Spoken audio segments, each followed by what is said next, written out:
Hi everybody, welcome to another episode of Gaffer in Gear. Today we're going to be talking about a TV commercial that I worked on last year for Athlete's Foot. Oh yeah, fit's getting real at the Athlete's Foot. The future of fit is here. MyFit 3D. Exclusive technology that provides a 3D scan of your foot for the best, most precise fit. So your running shoes, netball shoes, kids shoes or work shoes are the perfect fit. Yep, the Athlete's Foot have been the fit experts for over 40 years. Why? Because fit happens here. Get into your nearest store to try MyFit 3D. Because at the Athlete's Foot, we really do give a fit. All right, so before we get carried away, thanks and credits. Number one is the production company, 2 Tractors. So very big thank you for letting us have a look at the work. The next thank you is to Ben Turner, who is the in-house director. And finally, a thank you to the director of photography, who is my boss, and that is Shaun Herbertson. So thank you very, very much. All right, let's get into the brief. So the brief was pretty straightforward. So we're filming the MyFit device. The big problem with the MyFit device is it's a highly calibrated piece of machinery, so it couldn't be removed from the store and put into a studio. So the lighting brief was basically, they wanted it to feel and look somehow scientific, even though it was being shot in a shoe store. So they didn't want flat, plain boring light. So the idea was to have blue light around the outsides to give it a scientific feel, and where possible, soft light over the top that drops off and doesn't hit the side walls. So that was predominantly the lighting brief. A few other things in terms of the lighting brief. They wanted to start off the commercial with shots playing with lighting. So you couldn't, you get some sneak preview of the device, but not understand what it is or not see what it is, and then have a lighting reveal. So they were pretty much the key elements in terms of lighting it. Now we had access to the store over 2 nights. So we had access from 6 p.m. until about 1 a.m.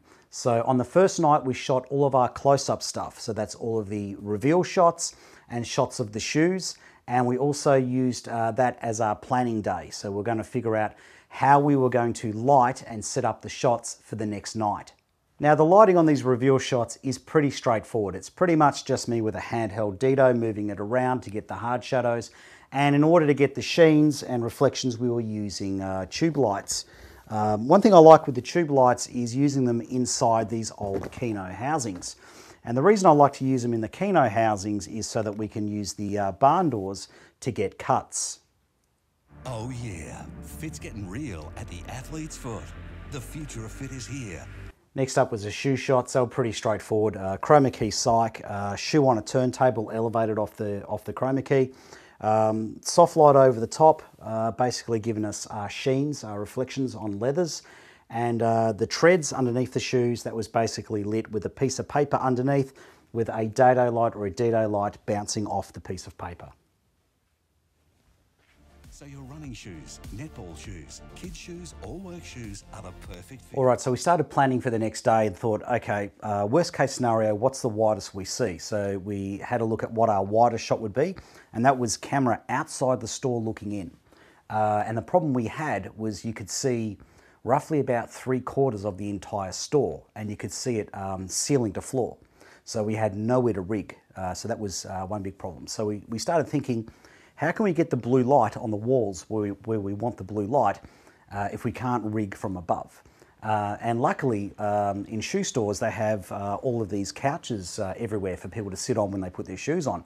So we just decided that we could rig some LED tubes to the back of these couches and then position the couches where we needed them.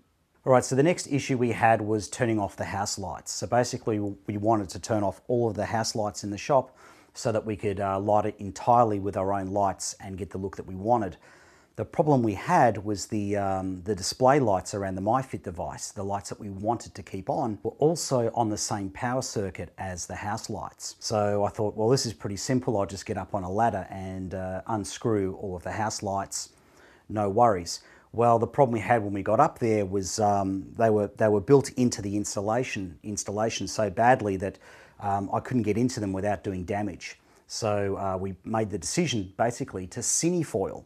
So to get black wrap or cinefoil and put it over all of the lights in the store. So that took a little bit of time, but less time than trying to disconnect the globes. Now we figured because the store is going to be predominantly dark, no one's going to see the cinefoil in the roof. So I doubt very much that anyone noticed any cinefoil when they watched the commercial. The next problem we had to solve was how to light the MyFit from above in a shop with no rigging points. Basically, all of the roof was gyprock or a plasterboard. So in the end, we decided to menace arm. So from where the MyFit device was, we had enough space in front of it that we could get two Aladdin 350s, which are fabric lights, soft lights, on an angle to light down with snap grids on them. But we only had about this much space to work in. So literally very tight angle. So the next thing I want to point out is because of the positions and the angle that we're seeing, I could get a menace arm off to one side to hold the one light in, no problem. But the second light with the angle or the angle that the camera was on, we didn't have enough space to set up a second menace arm inside the store. So we had to set up a long menace arm from outside the store going in. Okay, so I just want to have a quick talk about that because I'm worried that someone looking at the pictures who doesn't have a lot of experience might copy how I did it, but do it on a longer menace arm and have a real bad situation happen.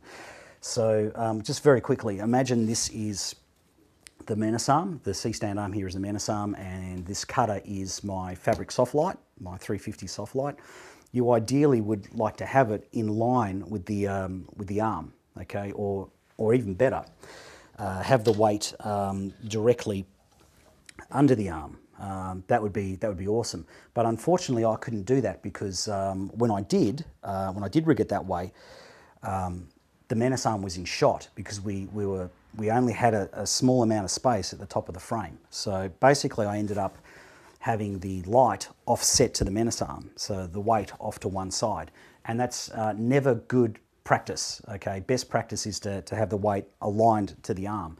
So the problem is if any of your connections work loose, basically your light will sag into shot. Okay, and that's not a worst case scenario. And the worst case scenario is if you have too long a boom or too long a menace arm, the leverage could topple it. Okay, having the weight leverage off to one side could topple the magic arm. Not the magic arm, sorry, the menace arm.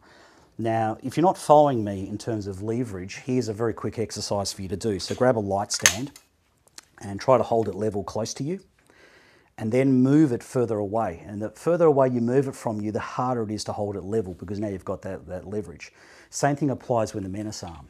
Now, the fabric lights only weigh 3.5 kilograms. So the way I had it set up was never going to tip, never going to fall because it's a very lightweight light. But if you did the same sort of setup on an even longer menace arm, despite the fact that it only weighs 3.5 kilograms or 3 kilograms, it could tip the menace arm over. So be very, very cautious. So the first lighting shot for the second day was the reveal. So the plan was while the rest of the crew were shooting the running sequence next to the Yarra River, that would give me an hour and a half to trolley in all of the equipment from the loading dock into the shop. And then the plan was for me to start building the menace arms with the 350s, get the 2-foot and 4-foot tubes in place to blue light the background, and basically cinefoiling all the lights in the roof.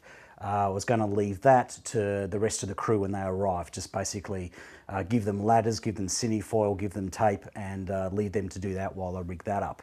So basically the reveal shot is pretty straightforward lighting wise. It's basically the two Aladdin 350s with crates on them, running off the same DMX channel, just getting faded up at the same time, and a 2-foot and a 4-foot blue tube in the background.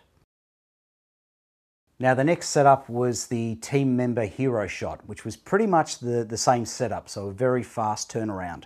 So the camera basically changed position slightly. We had the 3 guys standing just inside the doorway. We introduced a Sky Panel S60 with an octadome as their key light. We put a floppy up for a bit of negative fill. We had a Biflex panel as their back edge, so that was on a menace arm, so giving them a backlight.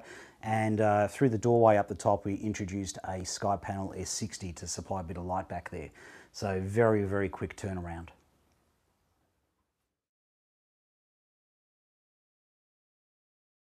The next setup was the MyFit station being used. So we kept the S60 in the background lighting the hallway. We also kept the 4-foot and 2-foot tubes behind the couch. We added in another couch with a blue light attached to it, and then basically repositioned other lighting assets. So we moved the Biflex panel across to give her a backlight and positioned the Aladdin 350s directly over the top with no snap grids.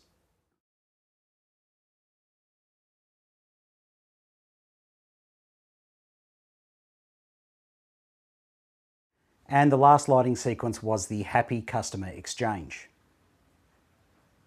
Now in this sequence, his shots were filmed this way and her shots were filmed that way. Now the key light for both of them was a SkyPanel S60C through a 5-foot octadome with a 40-degree grid.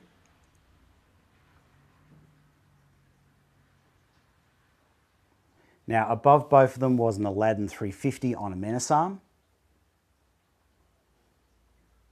Now on his close-ups, his backlight or kicker was a Biflex panel, also on a menace arm. And on her close-ups, her backlight or hair light was an Aladdin 350, which is very overkill, but it was an asset that was close by. All we had to do was swing it into position.